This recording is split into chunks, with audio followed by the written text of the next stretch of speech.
नमस्कार दोस्तों, मैं हूं कृष्ण अर्बन नक्सल और अब हम देखने जा रहे हैं रुणवाल माई सिटी के अलग अलग फेजेस के बारे में। और खास करके आज मैं आपको कुछ दिखाने जा रहा हूं Runwal my city phase 1 part 3 के बारे में। बहुत सारे कंफ्यूजिंग नाम हैं रुणवाल का। आप माई सिटी में रेरा में आप अगर सर्च करोगे माई सिटी तो आपको 7 आइटम्स मिलेंगे। नाम ऐसे हैं कि आपको याद नहीं रहेंगे। My city phase 1 part 1, my city phase 1 part 3, my city phase 1 cluster 5 part 1, ये टाइप के नाम है। लॉजिकल नाम नहीं है। उसके अंदर आप बिल्डिंग के नाम देखने जाओगे तो बिल्डिंग का नाम भी A5, B5, B3 ऐसे टाइप के नाम है। खैर छोड़िए, इस प्रोजेक्ट में यानी कि माई सिटी फेज 1 पार्ट 3 में लफड़े क्या क्या हैं ये मैं आपको समझाने जा रहा हूं। और इनको मैं लफड़े क्यों कहता हूं? ऑब्वियसली लफड़ा मतलब भाई साहब, आप अगर फ्लैट खरीदने जा रहे हो तो सावधान रहो। यहां पे आपके पैसे डूबने की बहुत संभावना है और ये लोग आपके पैसे जब्त कर लेंगे तो वापस नहीं करेंगे। आपके ऊपर पुलिस केस कर देंगे, आपके ऊपर सिविल केस कर देंगे, लेकिन आपके पैसे नहीं लौटाएंगे। वकीलों को पैसे देने के लिए हैं उनके पास, लेकिन आपको पैसे देने के लिए पैसे नहीं है। ये बात पे आप क्लियर हो जाइए। माई सिटी फेज 1 पार्ट 3 अब देखते हैं। पहली बात, उनका जो लास्ट मॉडिफाइड डेट है 10 मार्च 2022, यानी कि अभी अभी दो महीने पहले उन्होंने अपडेट किया है। यानी कि हमको ऐसे समझ के चलना चाहिए कि ये अप टू डेट है। इसमें कहीं हम ये नहीं सोचेंगे कि भाई ये पुरानी इंफॉर्मेशन है और इसलिए हम सब कुछ नहीं जानते। ये 2 महीने पहले का ये इंफॉर्मेशन है। तो ये 2 महीने के पहले के इंफॉर्मेशन में horizon projects private limited Runwal की जो कंपनी है वो क्या कह रही है, देखिए क्या क्या कह रही है। पहला उनसे सवाल है, do you have any past experience? उसका जवाब है नो, यानी हमारे पास कोई एक्सपीरियंस नहीं है भाई। हम शायद पानी पूरी बेचते थे या हम शायद पता नहीं नींबू बेचते थे, नींबू मिर्ची बेचते थे। यानी रियल एस्टेट में तो हम थे ही नहीं। हमारा कोई रियल एस्टेट में कोई एक्सपीरियंस नहीं है, पास्ट एक्सपीरियंस नहीं है, ऐसे वो कह रहे हैं। क्यों कह रहे हैं पता नहीं। और आगे देखिए, और आगे ये लिखा हुआ है कि इनका प्रोपोज्ड कंप्लीशन डेट क्या था, तो 31 दिसंबर 2022 के एंड में कंप्लीट करने वाले थे। उसका उन्होंने एक्सटेंशन भी ले लिया। तो रिवाइज्ड प्रोपोज्ड डेट क्या है, तो 30 दिसंबर 2023, यानी कि अभी 1.5 साल के बाद वो कंप्लीट कर देंगे प्रोजेक्ट को। ऐसे इन्होंने यहां पे लिखा हुआ है। लेकिन जब हम ये देखते हैं तो हमें पता चलता है यार 1.5 साल में क्या, ये 3 साल में या 4 साल या 5 साल में कंप्लीट करेंगे तो भी एक चमत्कार है। दिखता तो नहीं है कि 1.5 साल में कंप्लीट करने वाले हैं। और वो खुद कह रहे हैं कि हम 1.5 साल में कंप्लीट नहीं करेंगे, ऐसे बाकी सब जगह पे लिखा हुआ है। उनका डेवलपमेंट वर्क कितना हुआ है? 0, yet to be started. Internal roads, footpath, water conservation, energy management, open parking, water supply, जो कुछ भी देख लो आप, सीवेज, सब कुछ 0 उन्होंने काम शुरू नहीं किया है, खुद कह रहे हैं। फिर बिल्डिंग्स पे जाते हैं तो बिल्डिंग पे इनका क्या प्रोग्रेस है।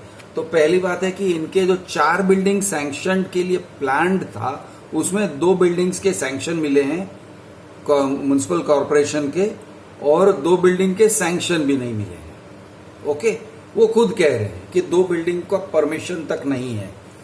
तो जो 2 बिल्डिंग के परमिशन थे उसमें उन्होंने क्या किया है, तो एक्सकवेशन किया, बेसिकली गड्ढा खोदा है, खुदाई का काम किया है उन्होंने। एक्सकवेशन मतलब फाउंडेशन के लिए जो जगह बनाने का होता है, खोद के रखा है, वो काम 50% किया है 2 बिल्डिंग में। वो बिल्डिंग्स कौन से हैं, तो बिल्डिंग का नाम है A5 और दूसरा नाम है B3। A5 और B3 में उन्होंने खुदाई का काम शुरू किया है और वो कह रहे हैं कि बाकी कुछ भी नहीं, स्टिल्ट नहीं, बेसमेंट नहीं, पोडियम नहीं, कुछ नहीं, सीमेंट, ये आरसीसी, स्लैब, सुपर स्ट्रक्चर 000, तो उन्होंने काम नहीं किया। अब इसमें उन्होंने बुकिंग कितने लिए हैं तो पता चलता है कि कुछ खास बुकिंग्स लिए नहीं है, ज्यादा बुकिंग्स लिए नहीं है, ऐसे वो खुद कह रहे हैं। A5 में 8 बुकिंग नहीं 7 बुकिंग दिखा रहे हैं और B3 में 12 बुकिंग्स दिखा रहे हैं, यानी कि करीब करीब बुकिंग किया ही नहीं है। तो ठीक है, अगर इतने ही लोगों को, यानी अगर बुकिंग किया नहीं मतलब पब्लिक अफेक्टेड नहीं है इस बात से, ऐसे मैं समझता हूं। अगर इन लोगों ने बुकिंग किया है और उनका टोकन जब्त हुआ है या इन्होंने टोकन बुकिंग अमाउंट लेके रखा है तो फिर मुझे कांटेक्ट करिए, क्योंकि पता चलेगा कि भाई उनका काम बराबर नहीं है लेकिन आपसे आपके पैसे जब्त कर रहे हैं, तो ऐसे कैसे कर सकते हैं। तो देखिए बाकी के जो बिल्डिंग्स हैं उसमें कोई बुकिंग ये नहीं है। अभी वो सब ठीक है, लेकिन इसका लफड़ा क्या है भाई? ऐसे कैसे है कि वो कह रहे हैं कि 1.5 साल में कंप्लीट करेंगे, लेकिन कह रहे हैं कि दो ही बिल्डिंग्स के परमिशन आए, 2 के परमिशंस नहीं आए और बाकी का किसी का बुकिंग नहीं किया है। और यानी ये सब क्या है, ये लफड़ेबाजी क्यों है? तो चलिए अब देखते हैं उनके टाइटल रिपोर्ट को। तो टाइटल रिपोर्ट्स, उन्होंने 2 टाइटल रिपोर्ट्स, अच्छा ये उन्होंने काम दिया है एक हरियाणी नाम के कंपनी को। तो हरियाणी एंड कंपनी काफी फेमस बिल्डर का कंपनी है। हरियाणी एंड कंपनी ने 2 रिपोर्ट्स दिए हैं, 2 टाइटल रिपोर्ट्स हैं और ये 2 टाइटल रिपोर्ट्स हैं 2012 के, 2012 जून के। 2012 जून में एक टाइटल रिपोर्ट है 20 या 30, अभी ये 30 लिखा है या 20 तारीख लिखा है जून का, पता नहीं चलता है, 30th या 20th जैसे दिख रहा है। खैर, दूसरा जो है उस पे डेट है 13 जून। तो हम लेटेस्ट वाले को लेते हैं 30th जून को और सोचते हैं कि यही फाइनल है, क्योंकि बाकी बहुत कुछ सेम है इसके अंदर। लेकिन और ये काफी पढ़ने में काफी मुश्किल है, उन्होंने बहुत ही बकवास क्वालिटी का कॉपी दिया है, लेकिन चलिए ये जैसा भी है पढ़ा जा रहा है। सबसे बड़ी बात इसमें से क्या निकलती है तो मैं आपको बताता हूं, इसमें से सबसे बड़ी बात क्या निकल रही है। Premier Limited is the owner of the said property. आप किससे डील कर रहे हो? कंपनी का नाम क्या है? Horizon projects private limited. इधर ओनरशिप, लैंड का ओनरशिप किसका है? तो वो कह रहे हैं प्रीमियर लिमिटेड। और कहीं पढ़ोगे तो आपको समझ में आएगा कि वो प्रीमियर ऑटोमोबाइल्स लिमिटेड जो कंपनी था ना, जो प्रीमियर पद्मिनी जिसको फिएट बोलते थे, वो बनाते थे, वो कंपनी की जिक्र है। तो वो कह रहे हैं subjected to what is stated above, in our opinion, Premier Limited is the owner of the said property. Premier Limited, Horizon is not the owner. Horizon का कोई इनके साथ, प्रीमियर के साथ कोई साठगांठ, कोई को प्रमोटर वाला अरेंजमेंट कुछ भी है? कहते नहीं, कहते नहीं, इसमें मतलब कोई अरेंजमेंट नहीं बताया है। लेकिन प्रीमियर इज दी ओनर, मतलब horizon property is not the owner. फिर भी इन्होंने बुकिंग कुछ लोगों को तो दिए, क्यों दिए पता नहीं, लेकिन दिए। अब इस तो Premier is the owner of the land, not Horizon Properties. Okay, Horizon Properties के पास क्लियर एंड मार्केटेबल ये टाइटल नहीं है लैंड का, ऐसे इन लोगों का कहना है। 2012 का लेटेस्ट जो उनका टाइटल रिपोर्ट है वो कह रहा है कि होराइजन प्रोजेक्ट्स के पास टाइटल नहीं है, ऐसे खुद कह रहे हैं। और क्या कह रहे हैं? और कह रहे हैं, और भी बातें हैं। वो कहते हैं इश्यूज हैं, इश्यूज हैं मतलब प्रॉब्लम्स हैं, तकलीफ हैं। और वो कह रहे हैं अगर ये प्रोजेक्ट करना है और ये लैंड को, ये प्रॉपर्टी को फ्री, क्लियर और मार्केटेबल करना है तो कुछ इश्यूज हैं, यानी कि कुछ प्रॉब्लम्स हैं, कुछ लफड़े हैं। तो ये लफड़े क्या है, तो इसमें और ऊपर देखते हैं। मैं लास्ट से बैकवर्ड जा रहा हूं, बॉटम से। तो वो कह रहे हैं कि ये प्रीमियर लिमिटेड का हमने बहुत देखा, वो उनका टाइटल कुछ ठीक ही लग रहा है, हमने ऑब्जेक्शंस के लिए भी मांगा वगैरह वगैरह। लेकिन ये लैंड क्या है, नॉन एग्रीकल्चरल है। तो हाँ, लैंड नॉन एग्रीकल्चरल है, लेकिन सिर्फ इंडस्ट्रियल यूज के लिए नॉन अलाउड है। इंडस्ट्रियल यूज के लिए ही अलाउड है ये लैंड, और उन्होंने रेसिडेंशियल यूज के लिए कन्वर्ट नहीं किया है, और शायद नहीं कर सकते हैं, तो क्योंकि गवर्नमेंट के रूल्स हैं। अब वो कह रहे हैं 7/12 में वो लिखा हुआ है, वो भी लेटेस्ट वाला 2011-12 का जो 7/12 उतारा जो कहते हैं लैंड का, उसमें लिखा हुआ है restriction is imposed by the government that the said property cannot be transferred without prior permission of the government. Government permission के बिना ये जमीन को आप बेच नहीं सकते। Okay, it is exempted for industrial use. ये लैंड जो है ये इंडस्ट्रियल यूज के लिए है, ये रेसिडेंशियल यूज के लिए नहीं है। ओके, और ये लिखा हुआ है जमीन के 7/12 उतारा में। और इसकी जो म्यूटेशन एंट्री है उसमें म्यूटेशन एंट्री नंबर 434 में लिखा हुआ है, लेकिन अभी उनको वो प्रोवाइड नहीं किया है ये म्यूटेशन एंट्री। मतलब industrial land Premier Automobiles, Premier Limited के नाम पे है। प्रीमियर ने केस कर रखा है 2011 में, हाई कोर्ट में केस कर रखा है। अगर केस कर रखा है भाई साहब, तो आपने क्यों कहा कि कोई केस नहीं है? आप अगर रेरा में अगर आप देखोगे, उनके मेन पेज पे देखोगे, लिटिगेशन है, लिटिगेशन नहीं है कहते हैं, लिटिगेशन नहीं है कहते हैं। को प्रोमोटर है, कोई और है जमीन का मालिक जिसके साथ आप अग्रीमेंट कर रहे हो? नहीं भाई, ऐसे कोई को प्रोमोटर नहीं है कहते हैं।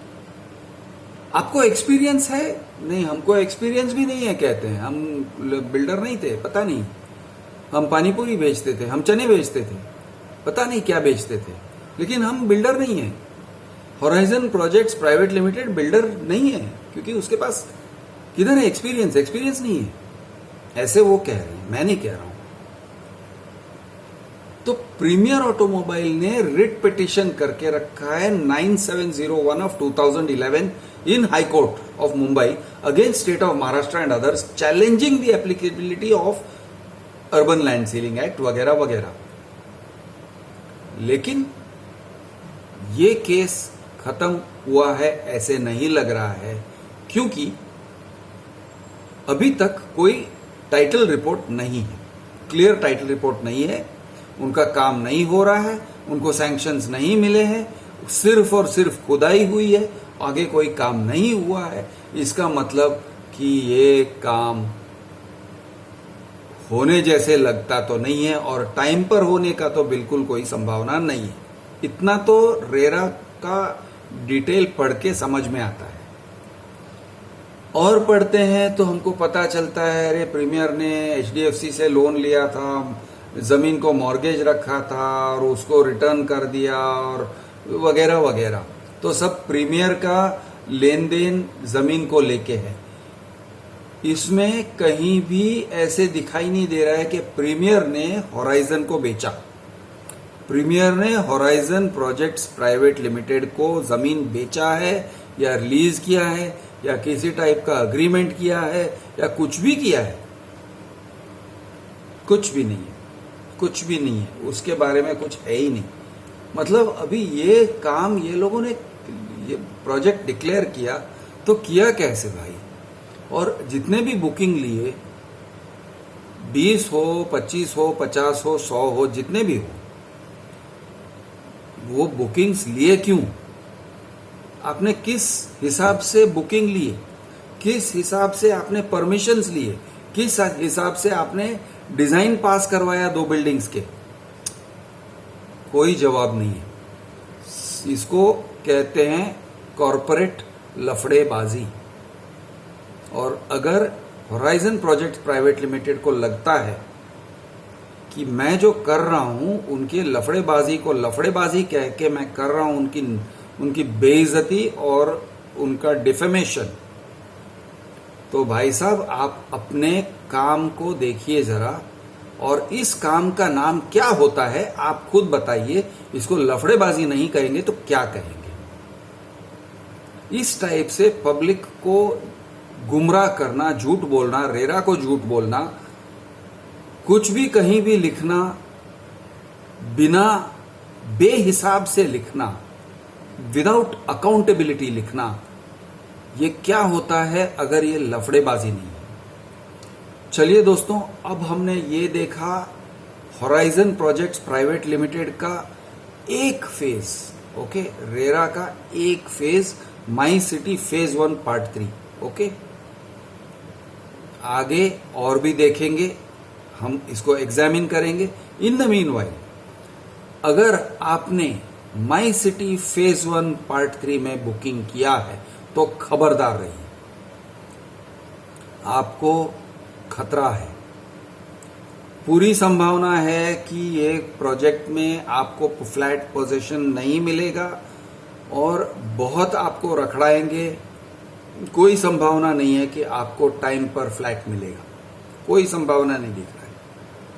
अगर वो पैसे नहीं लौटा रहे आपको, मुझे कॉल करिए। मैं हूं आपका दोस्त कृष्ण अर्बन नक्सल। जय महाराष्ट्र, जय हिंद, जय जवान, जय किसान।